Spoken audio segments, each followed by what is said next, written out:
다 멀리 서서 이 일을 보니라. 아멘. 하나님의 말씀입니다. 오늘 이 본문은 그리스도께서 십자가에서 돌아가시는 그 장면을 그린 말씀인데요, 아마도 수많은 성도들이 수도 없이 많이 읽었고 또 설교 들었고 묵상한 본문이겠죠. 그만큼 오늘 이 본문은 인류의 역사를 완전히 뒤바꿔 놓은 결정적인 그 한순간에 대해서 증언하고 있습니다. 그리고 정말로 많은 신학적으로 다양한 주제들을 다루고 있죠. 32절에서 33절 말씀에서는 하나님의 독생자이신 예수 그리스도께서 행악자들과 함께 십자가에 못 박혀 죽으심으로 인간과 합하는 죽음의 세례를 받으셨다라는 점을 이야기하고 있고요. 또 34절에서는 완전한 사랑의 주님께서 십자가에 못 박혀 죽어가시면서까지 끝까지 저들을 용서하여 달라는 그런 기도를 드리시는 모습을 보여주고 있습니다.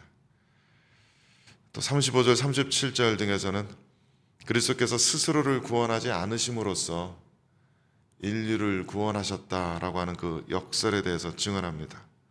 십자가의 신비로운 능력에 대한 파워풀한 그런 증거가 될 것입니다. 그 외에도 오늘 본문에는 구약 성경에 나오는 메시아 예언을 성취하는 장면들도 있고요.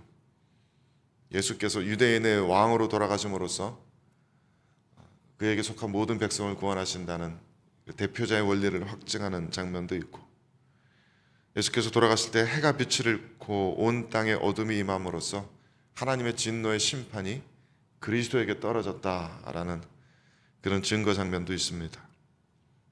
성소의 휘장이 찢어짐으로써 이제 하나님의 성소와 속된 사람들의 세상 사이에 구분이 사라졌다는 성전 신학에서 중요한 모티브도 보이죠. 그만큼 예수 그리스도의 십자가는 하나님의 구원 계획이 절정에 달하는 순간이면서 인류 이후의 모든 역사, 또 사람들의 운명이 뒤바뀌어버리는 결정적인 순간입니다. 그 중에서도 빼먹을 수 없는 중요한 한 장면은 43절 말씀에 예수님께서 행악자들 중 한 사람에게 내가 진실로 네게 이르노니 오늘 네가 나와 함께 낙원에 있으리라 선포하시는 장면입니다. 이 장면은 모든 살아있는 사람들이 겪게 될 죽음과 그 죽음 이후의 상태에 대해서 중대한 변화가 일어났음을 암시하는 말씀입니다. 낙원이라고 번역된 이 단어의 원문은 파라다이소스인데 여기서 영어 단어 파라다이스가 나왔죠. 이 단어는 성경에 몇 번 등장하지 않습니다. 특히 구약에서는 에덴 동산 가리키는 단어로 번역되었습니다. 말하자면 예수님께서는 우리가 흔히 우편강도라고 얘기하는 그 행악자 중 한 사람에게 네가 오늘 죽으면 나와 함께 에덴 동산 같이 하나님의 임재가 있는 곳, 죄와 사망의 그림자가 드리워져 있지 않은 곳, 그런 곳에 있게 될 것이다 라고 말씀하시는 셈입니다. 이 말씀이 중요한 이유는 이 본문 이전에는 성경 어디에도 사람이 죽어서 낙원에 간다는 개념 자체가 등장하지 않기 때문입니다.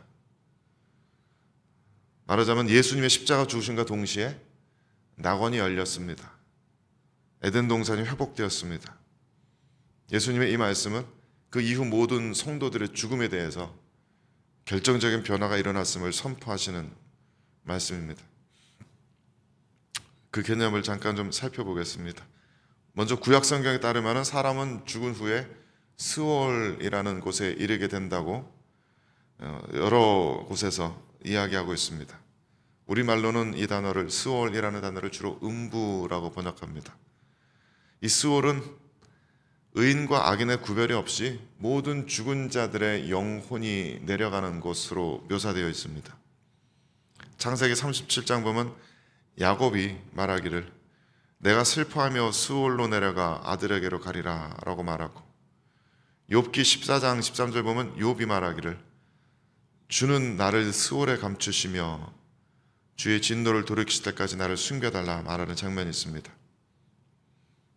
스올은 땅 밑에 있는 세계로 이해되고 있어서 사무엘상 28장 말씀 보면 선지자 사무엘이 스올에서 올라오는 것을 보고 땅에서 올라왔다라고 표현하고 있습니다. 스올, 즉 음부는 의인이건 악인이건 모든 죽은 자들의 영혼이 육신과 분리되어서 머물게 되는 비물질적인 그리고 영적인 영역으로 묘사됩니다. 그게 구약 성경 대부분에 나타난 음부의 개념인데요. 그리고 나서 바벨론 포로기 이후에 에스라, 느헤미야, 에스더 그 시대 이후에 유대인들의 사후관에 조금 변화가 일어난 것으로 보입니다. 그래서 포로기 이후부터 예수님 당대에 이르기까지 유대인들은 언젠가부터 의인들의 영혼이 죽어서 스올에 가는 것은 맞지만 그 스올 안에도 의인들의 영혼이 거하는 영역과 악인들이 거하는 영역이 분리되어 있는 것으로 말하기 시작합니다. 대표적인 경우가 지난 주일에 설교했던 누가복음 16장 부자와 나사로의 비유 이야기인데요.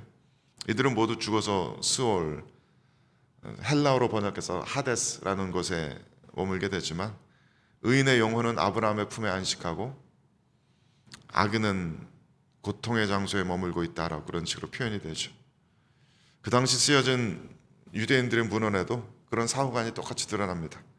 그 당시 즈음부터 랍비들은 가르치기를 죽은 자들이 가는 장소에 구역이 나눠져 있으며 의인들의 영혼이 가는 곳에는 샘물과 빛이 있고 악인들의 영혼은 고통받는 곳에서 기다린다라고 했습니다. 그 전부터 많은 유대인들이 마지막 때에 일어날 부활에 대해서 이야기하기 시작합니다. 포로기 때 쓰여진 것으로 추정되는 다니엘서에도 12장에 이렇게 쓰여져 땅의 티끌 가운데서 자는 자 중에 많은 사람이 깨어나 영생을 받는 자도 있겠고 수치를 당하여서 영원히 부끄러움을 당할 자도 있을 것이다. 스올, 즉 하데스에 머물고 있는 죽은 자들의 영혼이 마지막 때는 모두 다 부활해서 의인들은 상을 받고 악인들은 영원히 수치를 당하게 될 것이다 라는 말씀입니다. 예수님 당시 역사가였던 요세푸스도 당시 유대인들의 사후관을, 특히 바리새인들의 사후관을 그런 식으로 묘사하였고 외경 중에 하나인 에녹서에도 그런 사후 세계의 구조가 발견됩니다. 마지막 때 모든 죽었던 영혼들이 부활해서 의인들은 하나님께서 친히 다스리시는 영광의 세계에서 영생을 누리게 되고 악인들은 게헨나라고 하는 곳에 던져져서 영원한 고통을 받게 됩니다. 게헨나라는 말은 원래 우상숭배와 인신제사가 이루어졌던 예루살렘 남쪽 흰놈의 골짜기를 가리키는 말이었는데 나중에는 이렇게 종말론적인 영원한 형벌의 장소로 그 개념이 굳어지게 되었습니다. 그러니까 정리하자면 예수님 당시에 유대인들 사이에는 죽은 자들의 부활과 영생, 영벌에 대한 믿음이 있기는 하였지만 그 누구도 의인들의 영혼이 죽자마자 스올, 하데스가 아닌 하나님의 임재와 함께하는 낙원의 상태에 들어가게 될 것이라고 말하는 사람은 한 사람도 없었습니다. 예수님께서 말씀하신 네가 오늘 나와 함께 낙원에 있으리라 하신 이 말씀은 그 당시 사람들에게도 너무나 생경한 의외의 말씀으로 이해되었을 겁니다. 예수님 이 말씀은 예수 그리스도 안에서 죽은 이에게 이제 사망의 권세가 전혀 건드리지 못하는 새로운 출구가 열렸다라는 놀라운 선포입니다. 그리스도 안에서 죽은 이들의 영혼은 그 즉시로 육신의 생명이 끊어지는 그 즉시로 에덴 동산 같은 낙원으로 들려 올라가서 예수 그리스도와 함께 머물게 됩니다. 스월의 음부에 머무는 것이 아니라 음부에서 조금 편한 곳에 머무는 것이 아니라 음부가 아닌 죽음의 상태가 아닌 그리스도의 임재와 함께 그리스도의 품 안에서 안식하게 되는 겁니다. 하지만 중요한 것은 그것이 중간기적 상태에 불과하다는 것입니다. 성경은 낙원에 대해서 신약성경 단 3군데 얘기할 뿐입니다. 자세하게 설명하지 않습니다. 중요하지 않기 때문입니다. 그것은 중간계적인 상태입니다. 낙원이 우리의 최종적인 목적지가 아닙니다. 주님께서는 그곳에서부터 모든 죽은 자들의 영혼의 부활과 함께 이 땅에 다시 오실 것입니다. 모든 죽은 자들의 영혼은 낙원에서부터 부활하여 몸과 합쳐져서 이 땅 위에 다시 서게 될 것입니다. 그리고 나서 그리스도의 백보자 심판대가 세워지고 모든 인간들이 저마다의 말과 행동과 마음의 은밀한 것에 따라 심판을 받게 될 것이며, 살아서 예수 그리스도의 대속의 은혜를 받아들인 사람은 자신이 저지른 수많은 죄와 허물에도 불구하고 다시는 죄의 형벌을 받지 않는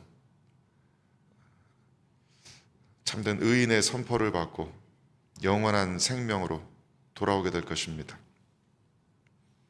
그리고 하나님께서는 처음 창조하시고 복 주신 이 세상을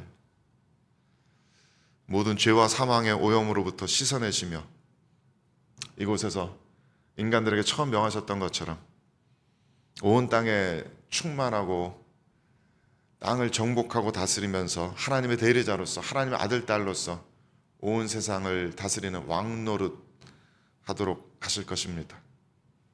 예전처럼 폭력과 억압으로 억누르고 파괴하는 왕노릇이 아니라 예수 그리스도 닮은 온유와 겸손의 왕노릇입니다. 이 세상을 다스리는 왕노릇입니다. 저 여러분 모두가 각자에게 주어진 삶의 영역에서 자신의 땅에서 하나님의 대리자로서 왕노릇하며 하나님을 섬기는 참된 예배의 삶을 살게 될 것입니다. 그 시작이 오늘 이 본문입니다. 그것이 예수님께서 십자가를 통해 이루신 놀라운 은혜입니다. 이 이후로 사망의 권세는 영원히 힘을 잃었고 우리는 더 이상 사망을 두려워할 이유가 전혀 없습니다. 이 놀라운 진리의 능력이 우리 모두의 영혼을 힘있게 붙들어 주시기를 우리 주 예수 그리스도의 이름으로 축원드립니다. 함께 기도하겠습니다. 거룩하신 주님, 주 예수 그리스도의 십자가와 십자가로 인해서 열리게 된 낙원과 그 이후에 부활에 대한 주님의 진리의 말씀을 함께 나누게 하시니 감사드립니다. 저희들의 영혼 가운데 이 진리의 말씀이 새겨지게 하옵소서. 저희들 가운데 죽음을 두려워하고 있는 이들이 있습니까?